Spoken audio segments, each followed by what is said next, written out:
Welcome to the Jeff Knows Inc. Entrepreneurial Podcast with your host, Jeff Lopes.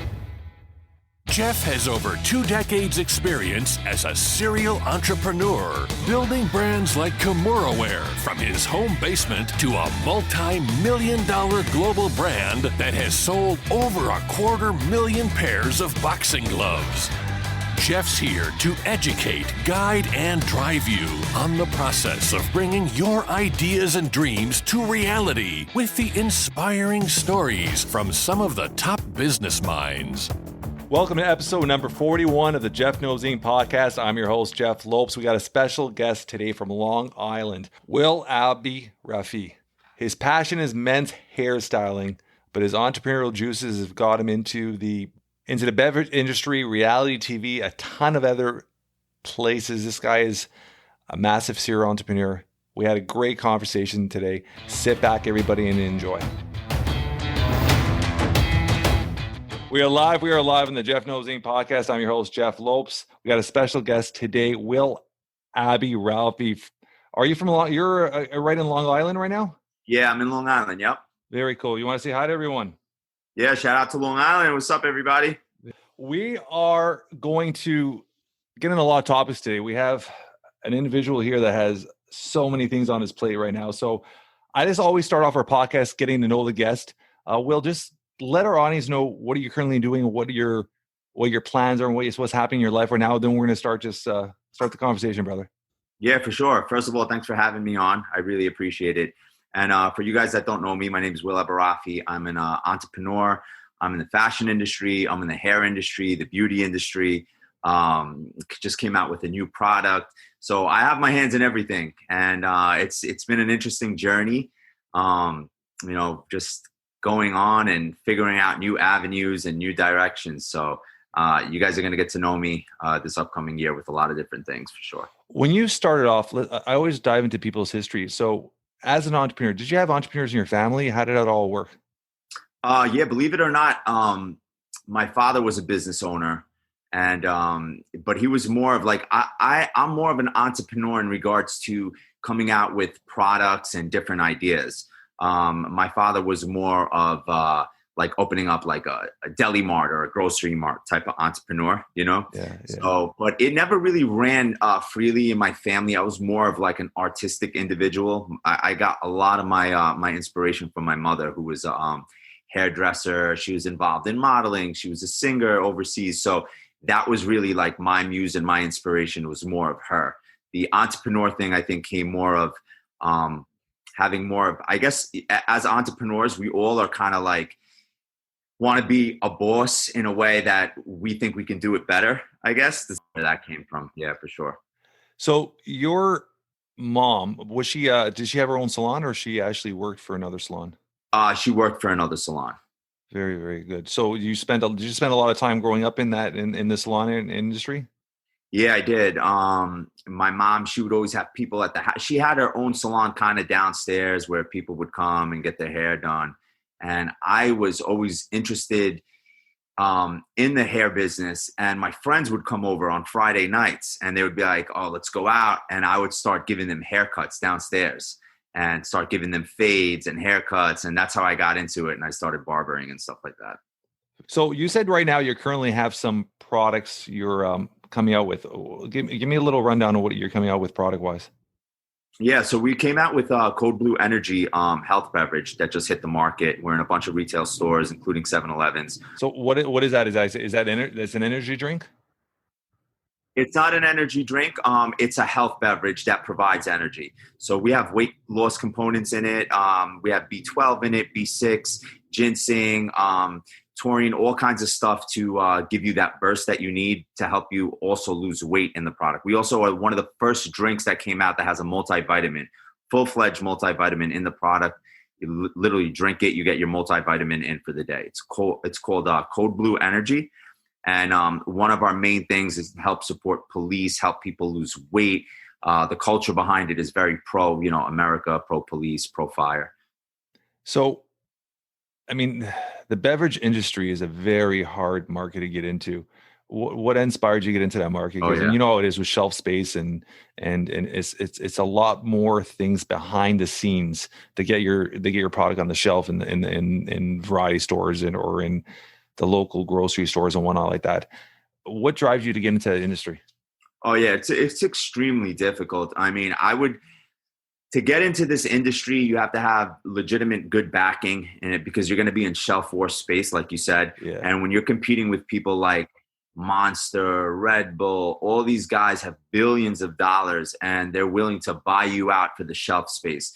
So the main thing is I would tell people is you have to be innovative in a way where your product has to be a little bit different than just an energy drink because there's a million energy drinks on the market. 100%. So when we approached the market, we wanted to be able to have a product that provided energy, but was also a product that was able to be put in a health area, health store, the health section, the protein section of, a retail store or whatever it may be. So we wanted to not just subject ourselves to one thing and just be energy drink. Because if you do that, you're going to lose the battle. There's no way you're going to, those guys already run the industry. When you started this journey with this energy drink or this health drink, from thought to actual on the shelf, what are you looking at timeline for people to get understanding of how hard and what a journey it is?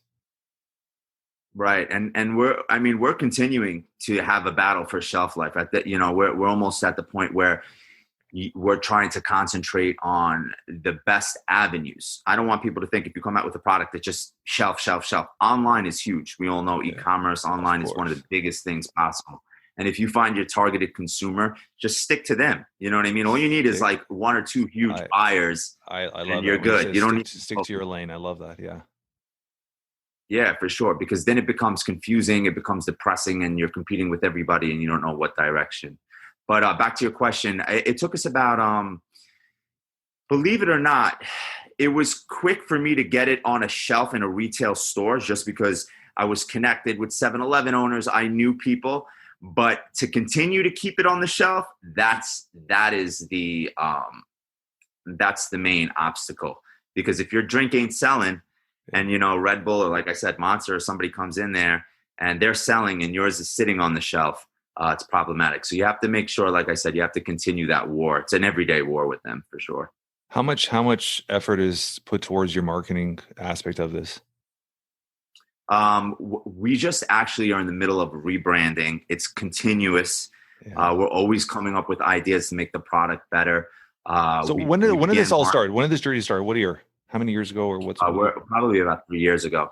Yeah. We're looking at 3 years. It's such a battle with that industry. Oh yeah, for sure. I mean, we were hyped up in the beginning, like any entrepreneur is going to be. You're going to be excited. You're like, yeah, this thing's going to be amazing. You get the word out, your friends are buying it, your family members are buying it, people are buying it, they're going to the website, your supporters, and then all of a sudden there's nothing, and then you're like, so yeah, marketing is huge. It's the reality of a brand, right? It's your local support only goes so far, right? And then it's just getting out to the masses and getting out to the individuals. You could call yourself a celebrity. You've been on TV. You've been around everybody. A lot of people know you. You have a good following. Have you tried to get some bigger celebrity endorsements behind it? Yeah, for sure. I mean, we want to get celebrity endorsements behind it. Social media is a funny thing. There's media influencers with like 2.5 million followers, you know what I mean, that have just as much as a celebrity that you could kind of go towards that and not pay $100,000 or whatever they want for it. So is celebrity endorsements the thing to be? I don't know. That's a topic that we discuss. I'm not sure if that whole thing is really the way to go. Sometimes just going to these influencers.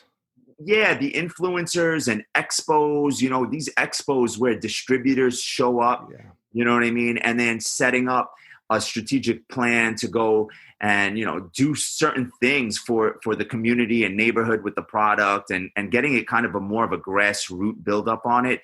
I find this kind of works better and it slowly builds up when people keep seeing the product on the shelf and the distributors are out there pushing it and you're doing promotions and you're continually pushing it over and over again.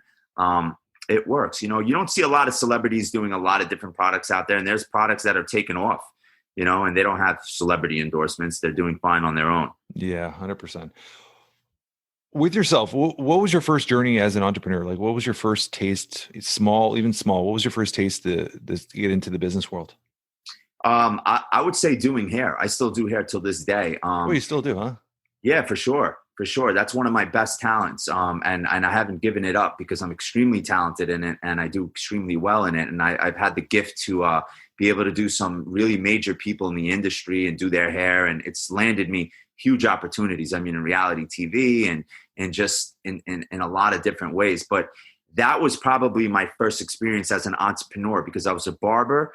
I was responsible for my own times. I was responsible to pay my rent share at the end of every single week, which was a space inside of a space, a sublease basically. Yeah. And I built my clientele from there, and I still do it till this day. And how old are you when you first started that?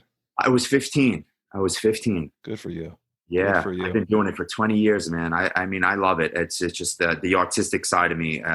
It's one of those things that I'm able to flow out. I love it way more than the beverage industry. That's for sure. I hate the beverage and product. The beverage industry is one of those industries where you're either going to fall hard, or you're going to just hit the right mark at the right time and get the right buyout, to get the right buyout strategy and cash out. I mean, that's what I would say. I don't know what your future plans are, but most people are hoping for the big cash out, right?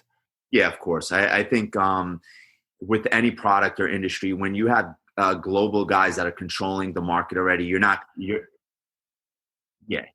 to beat them. I mean, unless you're sitting on billions of dollars and you want to do that. Why not just get the cash out, build the product up, get the cash out, and use your creativity to keep creating products to cash out on. I mean, 100%. So with your, do you currently own a salon? I don't own a salon. I'm in one. I'm the only male barber in the salon. I only do men's hair. Yeah. So I'm good, man. I have no overhead. I do have the potential right now to open up a place. I would love to, but just right now it's really, me personally, I wouldn't advise anybody. It's a very sketchy time with COVID and everything. That's 100%. Yeah. To open up a brand new salon or barbershop and put your be ready to rock. It's a weird time. So, I'm good right now where I'm at. I'm happy.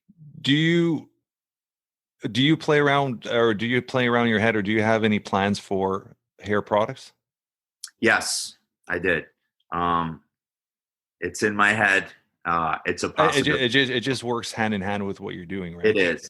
And just by listening to I always tell entrepreneurs, where you're not working, you're not running a business if you have a passion for it. It's an everyday. It's a joy to go to work. It's joy to open up your doors when you have a passion for something. Just by every single word of your mouth shows your passion for that industry, right? So and as you build and as you're branding yourself, it just makes sense just to build a brand around you, right? And products that you could endorse, you could support, you could push. So I mean, I think this would be a perfect opportunity for you as you keep growing, right? Yeah, for sure. I mean, you hit the nail on the head. You're 100% right. And it is much more simpler when you're already in the industry, you're doing hair, you have the consumer base is already built up. So for you to for me to come out with a product for hair, when I have guys asking me every single day, what kind of hair product can I use? What kind of hair product can I use? It's a sure sell. It's a win, and then from there you can, continue to build it up, or you can just have the product within your barbershop or your salon and just sell it every single day. People are going to be there, the consumer's there. So yeah, but with social media and as you brand yourself, I mean, I just look at the opportunity, right? You have a profession in such an industry that's very niche, but at the same time, such a big industry that you could explode on a product and make a nice product line, right? A nice branded product line for yourself, right? And it just works hand in hand. I always look at everything as passive income, right? It's the work to build the brand, but you have 2 steps ahead of most people because you're in the industry, the industry. You're going to be able to build a product that's premium compared to most people that just want to cash out on it, right? So having that opportunity to build the product and then it becomes passive income is a massive part, right? 100%. It goes hand in hand, and I don't think a lot of people realize that unless I guess they have that entrepreneurship where they understand that and they see different avenues in the field to grow. So now I'm going to expect that out of you, Will. I'm going to be. Yeah, man, you reminded me of it, I'm going to get a hold of you. I'm going to get a hold of you. In my head, after this, I got to get back to that. What happened, Will? You forgot all about that, you know? Don't let it go, man. I'm going to start messaging you like every freaking couple of weeks. Did you get your damn name right? Did you get for sure. Did you get your designs going? Just push it, buddy. Push it, man. It's we get so busy with our lives, but you got to just keep pushing and pushing and pushing and pushing, because everything comes with hard work, right? The harder you push it, the harder you motivate yourself and go, things are just going to happen. And it's just that I always call everything a domino effect, right? So I always tell people, when you're looking at the domino effect, and I had a guest on named Terrence McMahon, and he's an expert on this. It's, you look at the last domino as your final goal, okay? And say, I want to have a full 6 product lines. I want to be selling online, especially with Amazon, everything now. You don't even have to worry about retail. So build your brand, and then just with social media, build your brand, and then get it on Amazon and get it on retail, and get it online on your website. And he always has that mindset where you have the end goal. So the end goal is like, okay, I want to have 6 products, all branded, ready to go. Now I got 100 dominoes in front of me. How do I get there? So you start with just simple domino. Okay, let's get the name. The next day or next week, next domino. Let's just start designing some logos. And you just do it. And all of a sudden, slowly, every day, every couple of days, you do one domino. Before you know, you got that, you steamroll, and you got the momentum. And before you know, 6 months pass and you got your products already done, right? So I always tell people is set your long-term goal, and then have your little goals, and just every day, just clomp them. Even if you spend an hour today, let's figure out a name today. You know what I'm saying? Just do it, because you have, I'm looking at you right now, and it's like you have a massive, just by your passion and what you do, and your confidence in yourself. Because obviously you got that confidence that you believe in yourself with what you do. So that's all going to come out in your product, man. Oh, thank you, man. No, I really appreciate it. And I mean, you're 100% right. And just speaking to you, it's those little goals for the end result are so important. And a lot of people don't realize that, they just see the end result. And then when it comes, time comes, push to shove, they're like, oh, I don't want to do this, or I don't want to do that. But when you're passionate about something, it goes hand in hand, exactly like what you said. Like, I'm already doing hair. So for me to come out with a product line for a men's pomade or a men's hair gel, it's exciting for me, because not only am I creating it, the consumer is already there. I already know that the consumer is there in a small way. It's not when you creating it, is you're going to be able to create a premium product, because you know what's good, what's bad on the market, right? Exactly. And then it expands. It's such a market where you got your shampoos, there's so much stuff. And even with the beard aspect of it, right? I mean, it's such there's so many products you could push with it, right? With the same line. I hope you go get it, man, because there's a big opportunity for you there. A bigger opportunity than you inspired me, dude. I'm telling you, I thought about it, bro. And you literally just jolted my mind. This was a God-given podcast, because I'm like, wait a second, like, you know what I mean? I'm looking at you. I'm looking at your tattoos. I can even see your packaging with the kind of the tattoo look, the whole black and white. Like, you can make it look that a very chic, high end, but very modern look to it, and just push it, man. Shampoos, beard products. Before you know it, starts from one. When I started Kimura Wear, which is the martial art company, we started with a pair of shorts as a concept 15 years ago. Now we got 147 products. I've sold well over, just one of the products, like boxing gloves, we've sold well over 250,000 pairs of boxing gloves. It's just, it starts with one product, right? It starts with one product, and you build a brand. And once you build a brand, it all starts flowing, right? And everything, and nothing happens overnight. But like I said, you're so much more ahead of everybody, because you're going to understand the product. You're going to understand the concept. You're going to understand the look. You're going to understand what your consumer wants. You're going to understand, when you're developing a product and testing it, what's good, what's bad. So you could come up with a premium product that, you could sell and push hard. So, I mean, I hope you go for it, man. It's something that's it's right in your hands. You just don't lose that opportunity, right?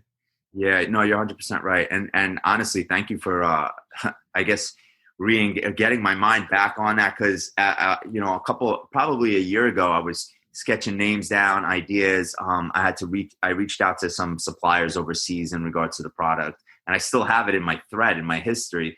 And I just got diverted, and just in life and situations and things that were going on. And, I have this beverage company that we're trying to push, and then you go back to that. And then, even as an entrepreneur, you get nervous and you're like, I don't, is it going to take this amount or this, or what am I going to do if this doesn't take, did I waste more money?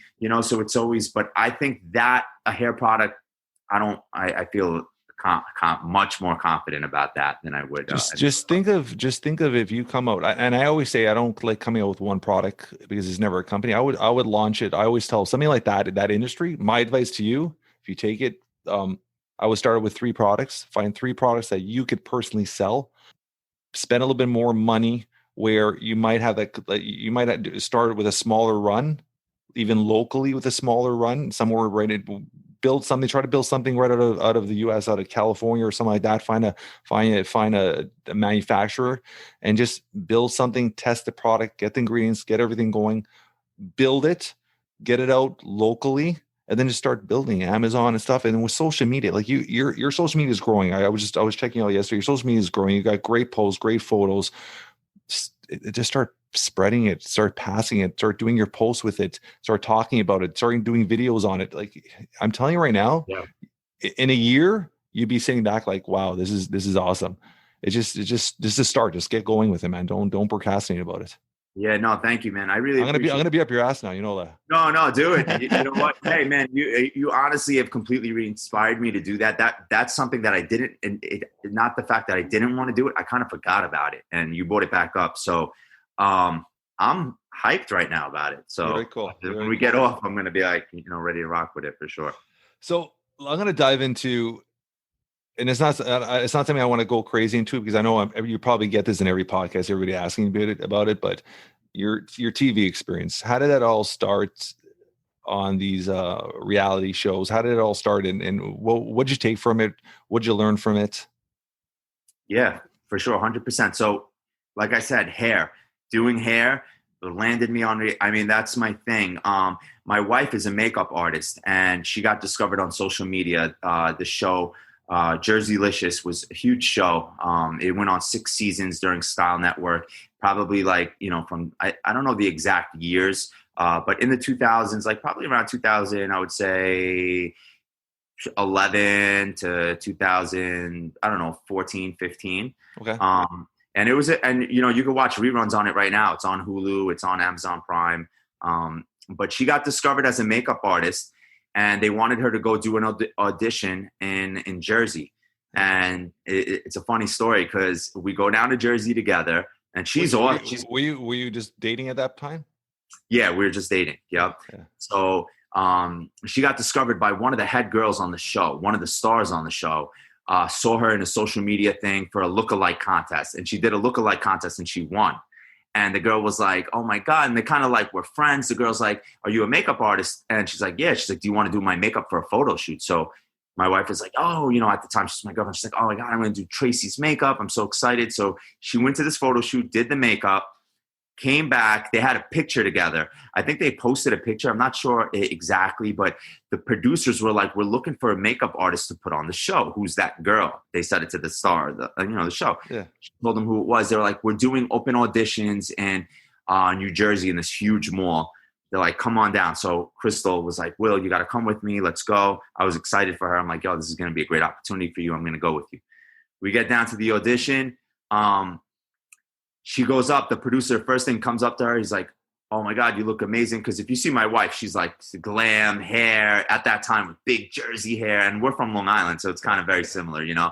Makeup, like she just looks like a one of those brat dolls. You know those brat dolls? Yeah. That's what she looks like. So the producer came up. She was doing the audition. Open mall in Jersey, tons of cameras, everybody's there, people are shopping, it's an open audition. The producer comes up to her, he goes, who the hell is that guy with you? Like, who's that? And she's like, oh, that's my boyfriend. He goes, well, what does he do? And she's like, he actually is a barber. He goes, you're kidding me. We're looking for a barber for the show right now too. Get in front of the damn camera. I want you guys to both audition. And, and that was all she wrote. We both auditioned. They were like, yeah, you guys get over here and start doing this. So how long were you on? How many seasons were you on for? I was on about 3 seasons, all the way to the end. I skipped so I was on, I think it was season 3, 4, wasn't on 5 and was on 6. And Crystal was on 2, 3, 4, and 6, I think. Yeah. But it's crazy how it's one of those things, being at the right spot at the right time. Yeah, man. Huh? You hear stories about it, and sometimes you're like, I don't know if I believe it, but it's crazy when it does actually come to fruition, right? Yeah. It's it's on God's so when you're how does that? I mean, for somebody that's an outsider like myself, like how does that all work? When you're filming a season, how many months is that? How many times a week are you filming? Dude, it's exhausting. People don't realize for every episode, people have to understand you're filming 10 hours a day, right? So even if an episode is for 1 hour, you're filming 10 hours a day, you're sacrificing 10 hours a day, 5 days a week. Out of those 10 hours, you don't even know if you're going to make that cut for that episode. You know what I mean? They got to take the most interesting stuff. They got to put the storyline together. They have to put it where, it's going to be viable for the audience to watch it and be like, wow, unbelievable. And they got to put the storyline together. So if you're thinking 10 hours a day, 6 days a week, what is that, 60 hours? You might not even make that cut. That whole episode, you might be featured for 3 minutes. That's crazy. So think about that. So you're dedicating a lot of time and effort to that, and so you were recording in Jersey. So you would come home every night to Long Island, you go to Jersey. So it's like a job almost. Dude, it was exhausting. Yeah, man. And I'm living in Long Island, and it was 2.5 hours. Yeah. And you would be in an actual, like, was it a studio? Was it an actual barbershop? Like what was it when you're recording it? Yeah. So the show's premise, if you guys aren't familiar with it, was 2 competing salons in New Jersey. Okay. And the salons would compete with not only with just the customers, but the real beauty of the show was the characters in it competing with one another. The girl from that, the Gatsby, and then versus Anthony Roberts, and they dating each other's boyfriends, and that's her ex. So there was a lot of drama. Oh man, yeah, a lot of drama, a lot of craziness. Huge fan base at the time, yeah, so I was in the competing salon, the other salon, which was Anthony Roberts, who's a great, phenomenal guy. Shout out to him. And yeah, it was a full studio in the salon. What happened to you during this period? I mean, you're working so each season is how many months of recording?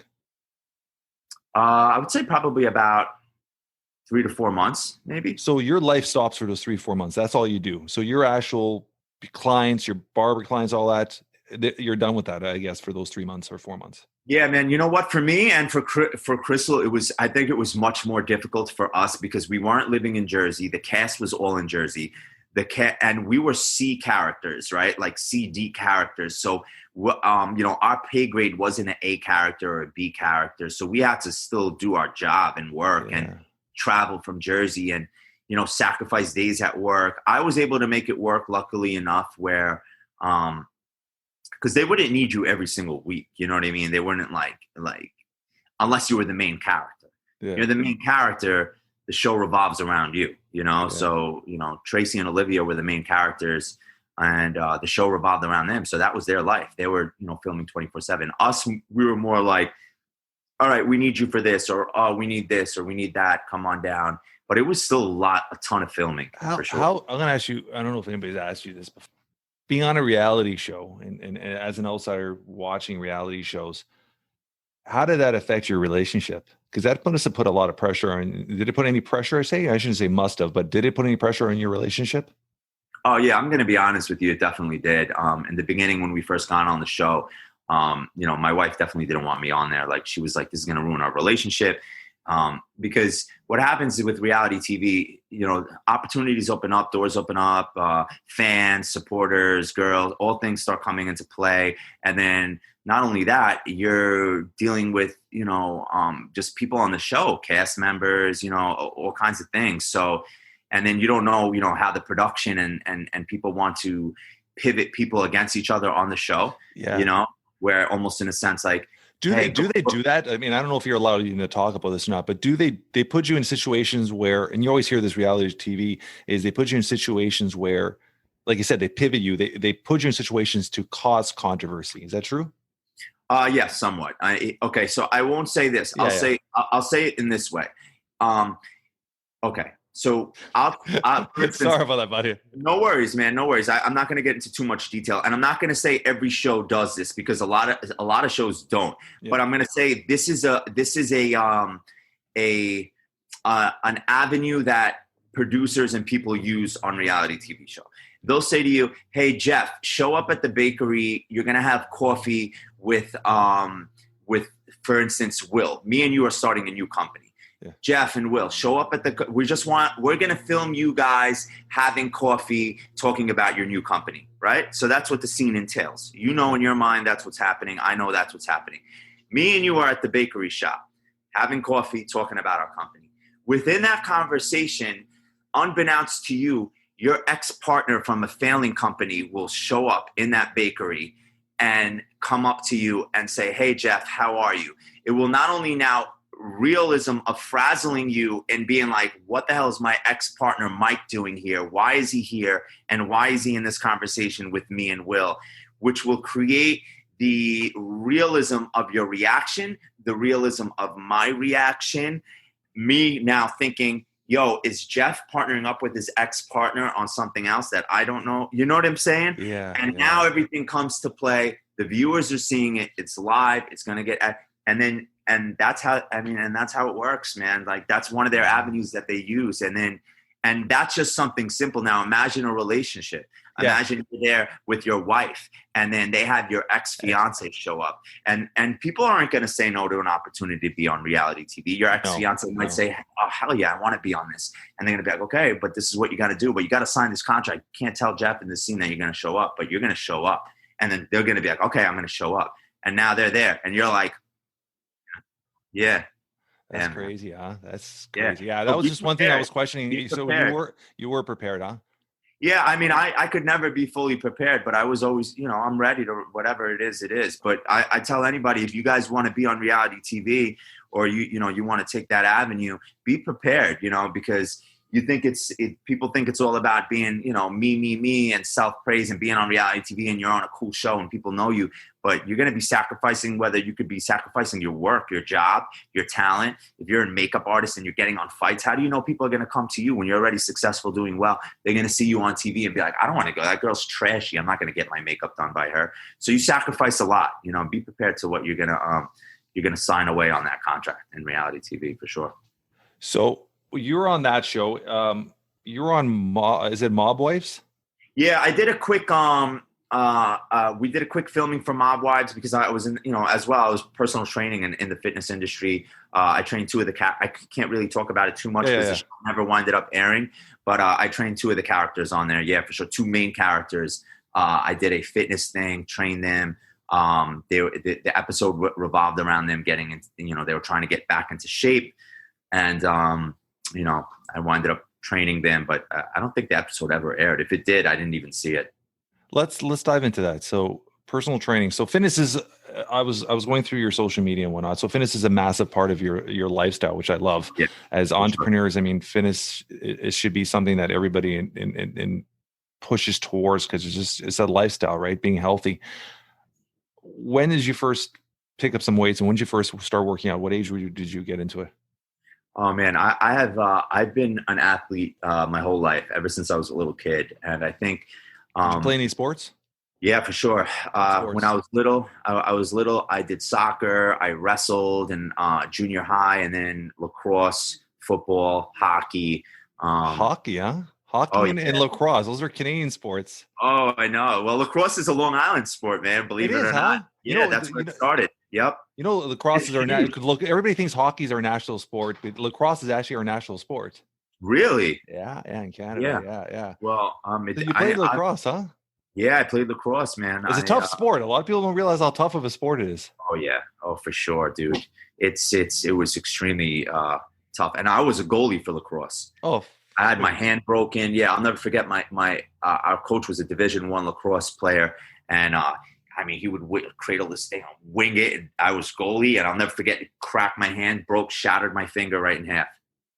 How long did you play lacrosse for? I played it for about 2 years. What about hockey? How did that all come about? Hockey, we used to play street hockey for a long time, and Then we started playing roller hockey. One of my good friend's father, extremely successful entrepreneur, multi-millionaire, basically was like, I'm going to put you guys in a roller hockey league. We're going to put jerseys on you in my company. And you guys are going to be, that's what you guys are going to be called. We're like, oh, we don't want to be called computer or something. And he's like, no, that's what you're going to be called. I'm funding everybody's equipment and you're going to go out there. And we actually won a championship, believe it or not. Unbelievable. So, yeah. That's and then, we played roller hockey. It wasn't ice hockey. It wasn't crazy, but yeah. Are you an Islanders fan? No, I'm a Rangers fan. Rangers fan. Okay. Yeah. Huge Ranger fan. Are you sad that Lundqvist is done? Yeah. I mean, you think he's coming back? I don't know, man. I'm sad that the guy, he experienced the Stanley Cup but didn't win it because he was just such a phenomenal goalie. He'll still go down as one of the greatest goalies of all time. Oh yeah. And just a class act, good looking guy. Like that guy. I mean. Oh yeah, the guy's Stafford. That guy has the world in his hands still, right? 100%, man. Yeah. I think he'll still sign with another team next year. I honestly think he's still good. He showed in the last 2 years that it's all about the team now, and he doesn't care about being on the bench. So other teams are going to look at him and being like, you know what, he's a good backup for a young goalie to mentor, and he can come in when you need. So I think he'll still play a couple more years, sign for another team. Yeah, well, I hope so. Whatever it is, I just at this point, just as him as a man and who he is, I hope he gets to a Stanley Cup where he's able to retire the way he wants. But he built himself around New York. We love him here. The guy's a phenomenal goalie and. So you were born and raised in Long Island? Yeah, I was born in Queens, New York. Yes. Oh, yep. Very cool. Yeah. Very, very cool. I left Queens. That's a whole nother story. I was born in Queens in New York, Long Island.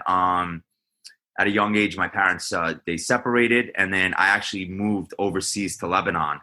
Where my grandfather, raised me. How old were you?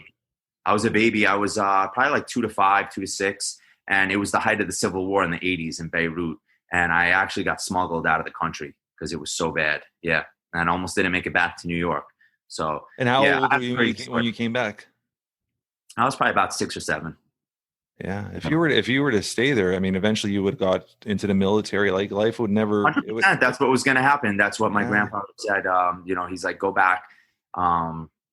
It was a long story. My parents aren't together, but they had a lot of stuff going on. And my grandfather was like, listen, it's getting bad here.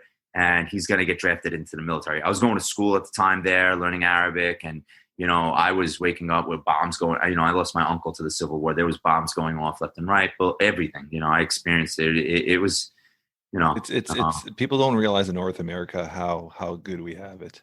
Oh yeah. How good we have it. Just when you're waking up, and I have a couple of friends overseas too. And when you're waking up and hearing bombs become a normality in your life, it's a pretty fucked up situation for children to grow up in. Yeah, for sure. And I'm glad you came back. Yeah, it's crazy. Is your grandfather still alive? No, he passed away. But at the time, after that, they were there for a while, but then they all went to Canada. That's where they're at now. So that's the Alberta. Yeah, that's the connection there. Yeah. There's a lot of Lebanese in Canada, right? Oh, there's tons. And Toronto is I mean, Toronto was probably, I would say Toronto was, if not number one, it's the top 4 or 5 most multicultural cities in the world. I mean, you have every race here. You have every restaurant here. You have, it's such a nice blend of cultures and you have your little pockets of where people migrated. So you have your Lebanese, you have your Portuguese, you have your Italians, but everybody still interacts. Like I grew up in Toronto and it's my high school. Like it was, everybody interacted. You had Oriental, you had blacks, you had whites, you had Indians, you had Europeans, and everybody interacted. Like my best friend at my wedding is Jamaican. Like it's so crazy coming from here myself when you hear all these.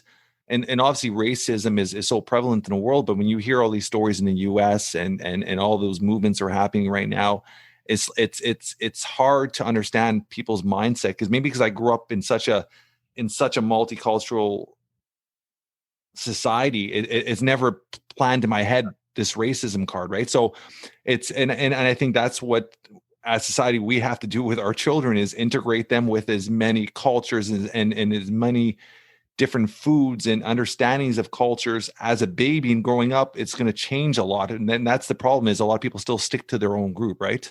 Yeah, for sure. Yeah, 100%. I agree with you. You know, in high school, like I was like, you know, even my town, we have all kinds of races. It's the same thing. You know, I hung out with everyone. You know, my personality is multi-personality. You know, I always say that. 100%. I'm not one person. You know, I hang out with every single person, and my group of friends were like that. I think it's unfortunate what's going on in the United States. I don't want to get into it too much, but no. I am a believer that, you know, that the media is causing division far more than what it is, because the media causes a lot of stress, right? Oh yeah, for sure. 100%. And yeah, you know, I'm a believer. I don't want to get into that either, but yeah, I that'll be a different podcast. But yeah, 100%. I think we're on the same mindset with that. And I know where your mindset, because obviously what your support and a lot of stuff you've done. I read up on some of your awards and stuff like that. So I obviously you're with the blue and all that stuff. So I appreciate what you're doing with that. My two best friends are police officers, right? My best man at my wedding and stuff like that. So let's dive into, how long have you been married for? We're going on about, I would say 3 years. So if she's listening, you're gonna get in trouble. No, she's not here. She's at work. She's at work. 3 years? Yeah. And look, you see, I looked over my shoulder still. How long you guys been together now for? Yeah, we've been together for 11. 11 years. Yeah. Any little ones on the way soon? No kids, not as of yet, but it's always a possibility for sure. We don't rule that out. Yeah. How old are you? Well, I'm 36. Yeah. So your mom, is she still in the salon industry? She's still? No, I mean, my mom, unfortunately, she passed away. Oh, I'm sorry to hear that. Yeah, it's okay. She passed away from cancer, but she was the best. You know, she's my pure inspiration. I still hear her in my head all the time, giving me advice, even when she's not here. So how long ago? Do you mind me asking? 5 months ago, man. Oh, it's so fresh. Yeah, my condolences, brother. I always tell everybody this, and if you go to my other podcast and listen to any of my podcasts, I actually was just talking about this a couple of days ago with somebody. People don't appreciate or understand how short life is. Yeah. And I always tell people, like my parents, I mean, I'm fortunate enough they're still alive, and I'm 43. They live about 30 minutes from where I am, and I'm married. I got 2 kids. I'm 43. I got a 14-year-old. So that's what I'm saying. You're starting late, buddy. I know, dude. I got a daughter going to high school, and I got my son's 12 years old. And I'll still drive down 2-3 times. I'll drive down whenever I can, even just to have a coffee with my dad, because I always hate when you hear scenarios where people will be like, and they don't see their parents for a year or 6 months or 7 months, and then something happens to them, and they're like, oh, I wish I did this, I wish I did that. When your parents are alive, or your grandparents or your loved ones, take the time and spend as much time but your life is busy, but spend as much time as you can with them, or just give them buddy, I'm 43 and I call my mom every morning, and I call my mom before I go to bed every night. That's awesome. You have to appreciate those things, because there's times like yourself there, life's not fair, and you lose someone close to you, and it's never the same, right? So appreciate the time when they're around, and take the time, because life's so fucking short, man. Life is so short, right? We're on this earth, if we're lucky 60, 70 years, you know how fast that passes. That's nothing. Yeah, of course. 100%, man. It's short, like a blink of an eye. Yeah, and you're 100% right. How's your is your dad still working? Is your dad still? I mean, I should. Yeah, my dad. Yeah, he's doing well. I mean, I don't. You know, I have a different kind of relationship with him. I speak to him, but not like I'm not like how I am with my with how I was with my mother. But yeah. Where do you see yourself in 5 years? Besides having an awesome hair product line. Yeah, for sure. Right. That's definitely one of them. So that's a great question. Okay. And I'm going to tell you, I've come to the point in my life where I truly want to make, at this point, it's not about me anymore. It's about other people. And, you know, I have a strong relationship with God, and I just want to really make a positive impact on people. And the most important thing for me at this point in my life, as older as I get, I don't even know, you know, how much longer I'm going to be here. Life's not promised, is to really help people not only confidence in themselves, whether it's through hair, through product, through fitness, but gain confidence in themselves with a spiritual relationship with God. And just, there's a lot of people that are suffering from depression, from anxiety, from low self-esteem. And it's really unfortunate. And a lot of it's with the new youth and even older people, all kinds of people. So I really want to try to make an impact on people in that type of way at this point in my life, for sure. Are you into meditation? I don't meditate, but I'm into prayer. So I guess so it's similar. I'm not into meditation, but I call it quiet time, and this is something I just applied recently to my schedule. It's the exact same thing. So I'm an early bird. I'm up at 4:35 every morning. So I just take that time every morning, do my little routines, do my schedule, and then I just take 5 minutes and just breathe and just focus on what's going to happen today, what happened yesterday, let stuff out and just breathe and just almost reset. And I feel like I've applied it into my routine, and I'm very routined, and I find it's helped drastically just ease the day into it, right? So prayer is very similar. A lot of people call it meditation, people call it prayer, some people call it just quiet time, but it's just having that time for yourself, right? 100%. It's so important, man. My life revolves around it. It's the center of my world when things are completely chaotic and unfocused and unhinged. I think prayer is extremely important. It's a stronghold in my life, for sure. With the fitness industry, this is something you talked about before. Are you personal training people, or is that something you just did for that period? I am personal training in a one-on-one aspect where it's more of interhuman connection, where I would train somebody outside in the track on the park. And now what I really like to do is focus on diet plans.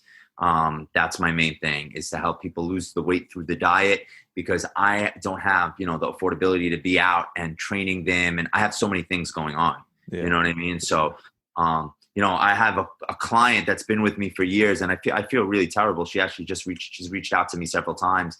And about 2 months ago, I had nothing but open time to do her diet and sit down with her and consult with her.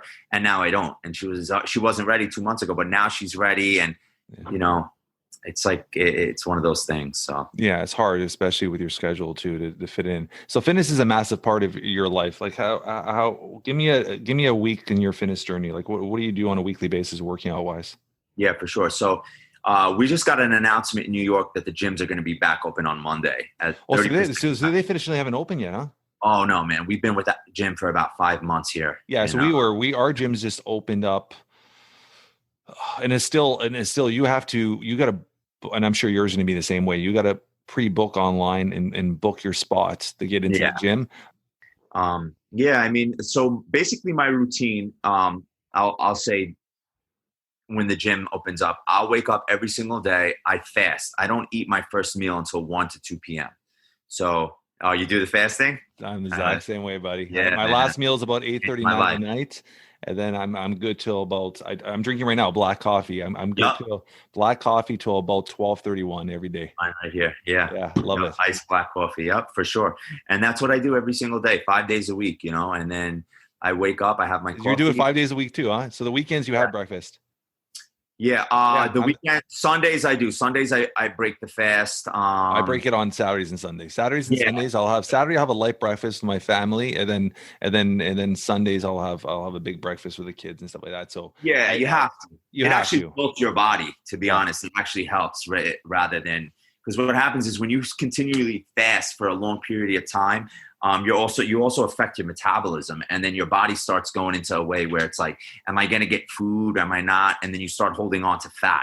Yeah. And instead of losing it, like last night, and I do low carbs too, and I have a high carb day. I do carb rotation, but last night I had a super high carb day, and literally this morning I was like so lean just because I wasn't eating carbs, and then I had the carbs, and my body just sucks it all in. Yeah, it took it in. So very cool. So how long have you been fasting for? I would say I'm going on 2 years now with the fasting. Yeah, I'm very similar, about 1.5 years, 2 years as well. Like I find people don't understand fasting. They question it, a lot of people still, and it's so many benefits to it. Oh, it's your amazing. overall health. I mean, it allows your body to heal. I think that's the most important thing, is just allowing your body to heal. And I always try to explain to people, it's just, the first thing I say to them, and I try to explain to them, I go, when you're sick, do you want to eat? No, like that's your body's reaction trying to get rid of that cold. It's trying to heal itself. So your body, when it's trying to digest, I mean, it can't heal.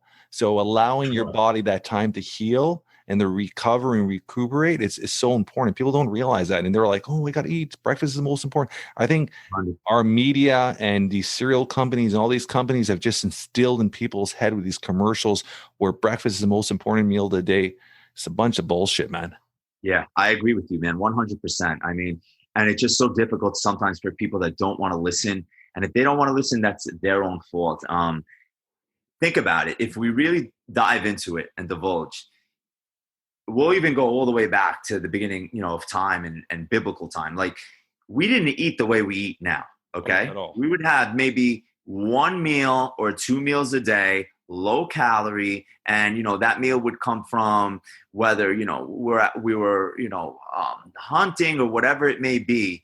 And, you wouldn't have that meal, say, till maybe 1 or 3 in the afternoon and that would be maybe your whole meal for the whole day or whatever. So we're not meant, as human beings, we're not meant to even eat like the way we eat. It's actually disgusting and revolting in a way where everybody's got to eat. You have it at your fingertips constantly and continually. Eat, drink, snacks, this, that. It's way too much. I'm even a believer in like 1 or 2 meals a day, the fasting. That's all you need, and your body is going to stay lean. I was watching. More than enough. I was watching another gentleman that was on my podcast a couple of weeks ago, and he just did a video yesterday, and he was in. I don't know. He's in California, but I don't know if I think it was in a Walmart he was in, but he's at the checkout and he did a little video with his iPhone, and he's going up and down the aisles of the checkout, and he goes, "This is why America is so unhealthy." He goes, "There's not one healthy thing at checkout." And he was going up and down the aisles, all chocolate bars and chips and donuts and everything at checkout. When you're standing there and you've walked around that store for an hour and you're tired, is junk food, and it's just is eyeing you, and they're bright colors, and they're craving you, and they're throw me in your cart, and it's just that marketing aspect of it where it's just got a hunger, grab a chocolate bar, and it's instilled in people, and you have to break that in your children. I want you to check out my social media when you're done. I will, and you'll see my kids. My son's 12, my daughter's 14. They work out every single day with weights. My son's 12 years old, little guy. He's jacked, and it's crazy. And they do it on their own. I've instilled it to them as young as 3-4 years old. It's all about movement, just getting out, moving. Yeah. Please don't play video games. That's great, man. My daughter does competitive dance. My son plays baseball, but they're all about fitness. They're running treadmills. They're lifting weights, and you're instilling that. And it's like my daughter's 14, and she's like, they're both making their healthy. My son drinks 2 shakes a day. They're drinking their shakes. So you have to instill this stuff into them when they're young. Yes, agreed. Because children don't have a choice what to eat. It's their parents. So if your parents are bringing home McDonald's every single day, those kids are going to build those fat cells. They're going to build that immunity to that stuff where they're craving it all the time because your body feels like that's a happy time in their life, right? When it's almost like a lot of parents treat their children where it's like, you've done something good, let's go to McDonald's to reward you. And so now that's instilled in your head as you become an adult. Hey, I'm driving by, I see the arches. Oh, I've had a long day. I'm going to reward myself. And it's that programming. You got to break that cycle with children. And a lot of parents don't do that, man. And it's so bad. And I mean, it's even, to be honest, it's even worse in America. When you get your southern states, it's everything has gravy. Everything is double side. Everything is like, even from Canada, when I travel to the US, when I go to the US quite a bit, and you go into a fast food joint, everything's doubled size. Everything is, you guys offer so much more than even Canada offers, which is crazy, right? Yeah, man. And you're 100% right, dude. It's out of control. Like, I was at, okay, so I was hungry. I went to Wendy's, right, the other day. I like Wendy's. I treat myself, right? But I took, I was doing low carb. I was going to do high fat, high protein. Took the bread off of the burger, no bread, nothing. But I got a size large. The drink was like this big. Crystal was in the car with me. And she's like, and it was like a Coke Zero. I was just like, I wanted something refreshing.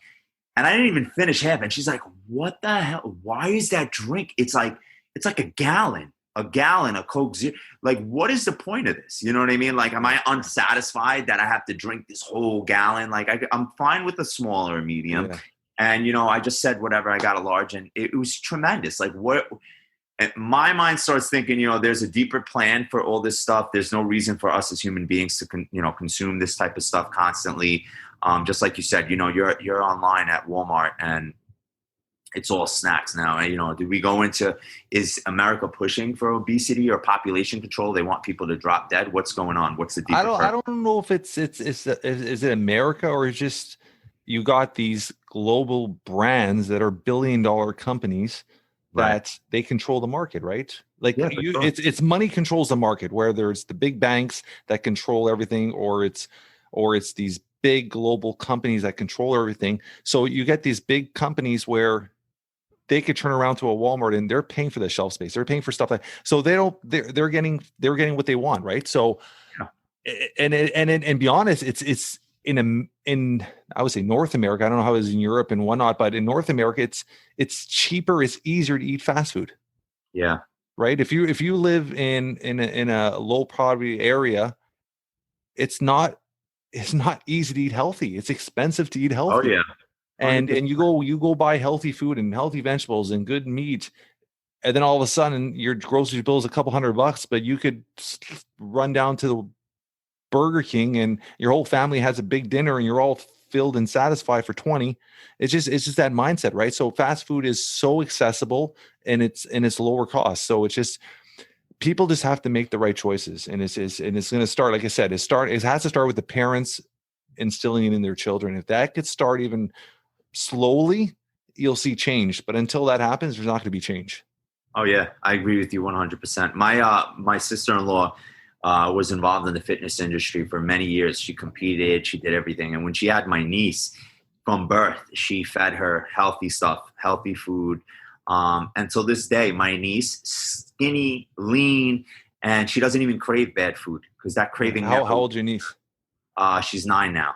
Yeah. You started young. Like I said, look at my social media posts and you see my kids. Like they're both lean and jacked. And my daughter's she's 14. She does like pull-ups, like full pull-ups. She's doing like 15, 20 full pull-ups. She does like 50, 60 full like push-ups. Like they're little machines, right? But it's like I said, they work and they build on it and it becomes their life and it's instilled in them. And I think that's what parents have to start doing.